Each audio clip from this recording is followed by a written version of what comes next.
Hi guys, my name is Sam, and me and my friends who are new international students here in sunny San Diego, we decided to tell you a couple of pretty good things about San Diego because we seem to love it. Alright, here's Mariam. She's going to talk about something she really likes in San Diego. Okay, so one of my favorite places in San Diego is the Fashion Valley Mall. Why? Because she loves shopping! And I love shopping, and it's got the best stores you could think of. So yes, please take a trip to Fashion Valley if you haven't already. Nicholas? What? Just shopping? You don't like anything else in San Diego? I love everything in San Diego. Alright, we have Nicholas here. Hi, my name is Nicholas. My favorite place in San Diego are all the beaches. Pacific Beach is my favorite one with big waves, kite surfing, body surfing, and lots of bars.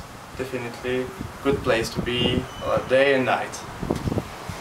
And as you can see, his jeans are torn and he's wearing flip-flops. San Diego is pretty cool in that way. It's a pretty casual environment here, and so is it in San Diego State. Alright, next up is ML. Hi, my favorite place to go to is La Jolla.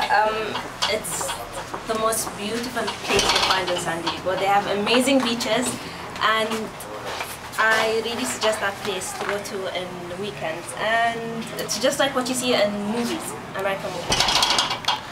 I once went to La Jolla at night and I actually saw a live seal out there, and it was making all sorts of funny noises. It's the truth, I'm not lying. Alright, thank you.